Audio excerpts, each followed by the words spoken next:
Hi friends, అందరికీ నమస్కారం అండి. ఇప్పుడే అందిన వార్త రాష్ట్ర ప్రభుత్వ ఉద్యోగులకు సంబంధించి నేడు తాజా సమాచారం. ఈ వీడియోలో వచ్చేసి 2 నుంచి 3 అప్డేట్స్ అయితే రావడం జరిగిందనమాట.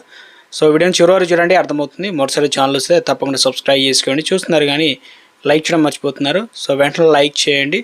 వివరాలకైతే వెళ్ళిపోదామండి. మొట్టమొదటి అప్డేట్ అయితే రావడం జరిగిందనమాట. రాష్ట్రంలో ఉద్యోగులకు రావాల్సినటువంటి ఏదైతే ఉన్నాయో పీఆర్సీ కావచ్చు, డిఏకి సంబంధించి ఆర్టికల్ ఇచ్చారు.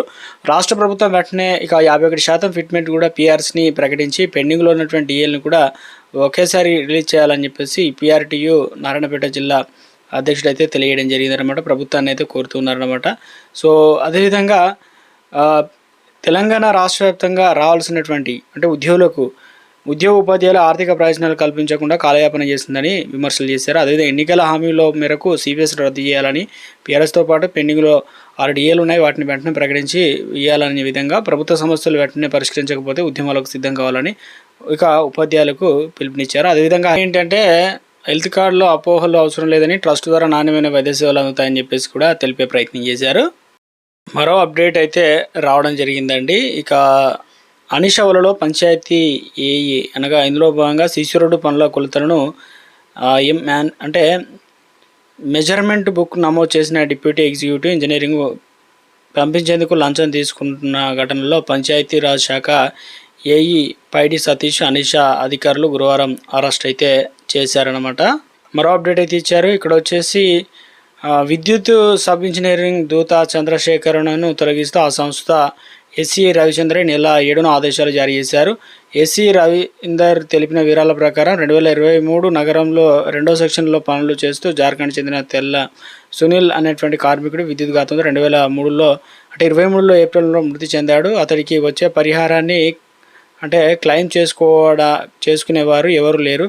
దీంతో ఆ సెక్షన్లో పనిచేస్తున్నటువంటి సబ్ ఇంజనీరింగ్ చంద్రశేఖరరావు పావులు కదివి ఇక తెల్లం సునీల్ పేరున కాస్త పిల్లి సునీల్గా మార్చి పంచనామా మరణ ధృవీకరణతో పాటు కుటుంబ వారసుల ఫోర్జరీ ధ్రువపత్రాలు పెట్టి పరిహారం కోసం దరఖాస్తు చేశారు. ఈ దరఖాస్తు ఈడీఈ, డిఈ అదేవిధంగా ఎస్సీఏ చివరికి సిఈ లాగిన్లో తానే స్వయంగా అప్రూవల్ చేసి పరిహారం 5 లక్షల రూపాయలు మంజూరు చేసుకున్నారు. ఇదంతా ఉన్నతాధికారులు తెలియకుండానే తాను ఆన్లైన్లో వారి పాస్పోర్ట్లతో లాగిన్ అయ్యానని, పరిహారం 2023 జూన్లో మంజూరు కాగానే పిల్లి సునీల్ సోదరుడు అని చెప్పి పిల్లి వెంకటేష్ పేరుతో డబ్బులు డ్రా చేసుకోగా ఎవరు గుర్తించలేదన్నమాట. సో ఇప్పుడు ఒక అప్డేట్ అయితే ఇవ్వడం జరిగిందండి. వృద్ధాప్యంలో ఉన్న వారికి ఆసరగా నిలిచే నెలవారీ గౌరవ వేతనం, పెన్షన్ అందించాలని తెలంగాణ సాధనలో తెలంగాణ ఉద్యమకారులు విజ్ఞప్తి చేశారు. ఉద్యమకారులు గుర్తింపు కమిటీ ఆధ్వర్యంలో తెలంగాణ అమరజ్యోతి ప్రాంగణంలో నిర్వహించి 4వ రోజు సమావేశంలో 1969 ఉద్యమకారులు, ప్రజా సంఘాలు, కుల సంఘాలు, ఉద్యోగ సంఘాలు, ప్రజాప్రతినిధులు అభిప్రాయాలు పంచుకున్నారు. ప్రత్యేక రాష్ట్ర సాధనకు పోరాడిన ప్రతి ఒక్కరికి కూడా అధికారికంగా గుర్తింపు పత్రాలు అయితే అందించాలన్నారు. అర్హులైన ప్రతి ఉద్యమకారుడి కుటుంబానికి 250 గజాల నివాస స్థలాన్ని కేటాయించాలని, ఉచిత వైద్య సేవలు అందేలా ప్రత్యేక హెల్త్ కార్డులు కూడా మంజూరు చేయాలని చెప్పేసి కోరారు. కమిటీ చైర్మన్ డాక్టర్ కేశవరావు కావచ్చు ఇతర సభ్యులు మాట్లాడుతూ 1969 ఉద్యమకారులు త్యాగాలు వివిధ ప్రజాకుల ఉద్యోగ సంఘ ప్రజాప్రతినిధులతో అందించాలని సలహాలు అత్యంత ప్రాధాన్యత అయితే ఇచ్చి వివరాలు నమోదు చేసుకున్నట్లు వివరించడం అయితే జరిగిందనమాట. సో ఆ అప్డేట్ అనేది ఆర్టికల్ అయితే ఇచ్చారండి. మరో అప్డేట్ ఇచ్చారండి. ఇక మెడికల్ ప్రొఫెసర్ల ఉద్యోగ విరమణ వయసు పెంచుతూ ఇక ప్రభుత్వ వైద్య కళాశాలలో ప్రొఫెసర్ల కొరత నెలకొన్న నేపథ్యంలో ప్రొఫెసర్ల ఉద్యోగ విరమణ వయసును అనేది పెంచాల్సిన అవసరం ఏర్పడిందని రాష్ట్ర వైద్య ఆరోగ్య శాఖ మంత్రి సత్యకుమార్ యాదవ్ తెలిపారు. ఇక ఆంధ్రప్రదేశ్ సంబంధించిన ఆర్టికల్ ఇచ్చారు. అదేవిధంగా ఎంఎస్సిలో పదోన్నతులు అన్నమాట. రాష్ట్ర వ్యవసాయ మార్కెట్ కమిటీ సెక్షన్ సంబంధించి ఇందులో వచ్చే సెలక్షన్ గ్రేడ్లో సెక్రటరీ పదోన్నతుల కోసం 2025-26 ప్యానెల్ రాష్ట్ర ప్రభుత్వం ఆమోదించిందన్నమాట. ఈ మేరకు ఎంఎస్సిలో పదోన్నతులకు సంబంధించి ఆర్టికల్ అయితే ఇచ్చారు. సో మరో అప్డేట్ ఇచ్చారు. ఇక ప్రధాన ఉపాధ్యాయుని విచారణ పైన తీర్పు అంటే ముఖ్యంగా ఇందులో భాగంగా చూసుకున్నట్లయితే ఆర్టికల్ అయితే ఇవ్వడం జరిగింది అండి.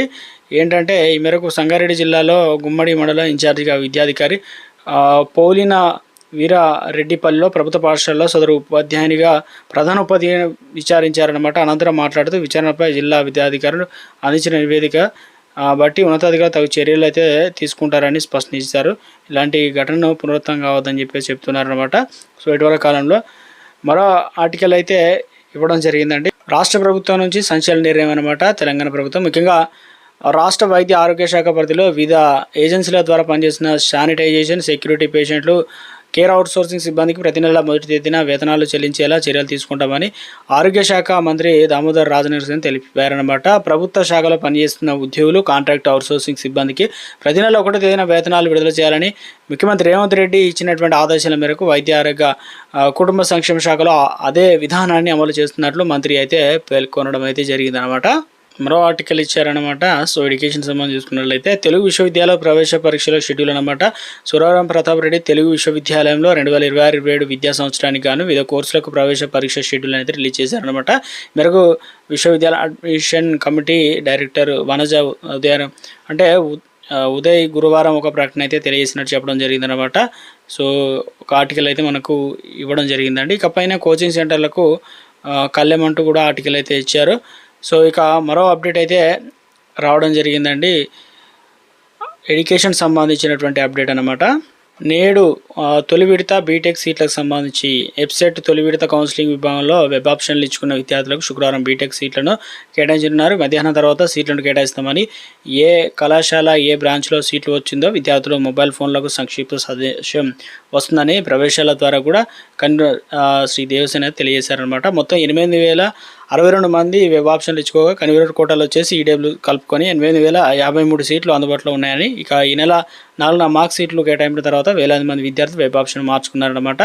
సో ఆర్టికల్ అయితే ఇవ్వడం జరిగిందండి. అప్డేట్ వచ్చారు మనకు.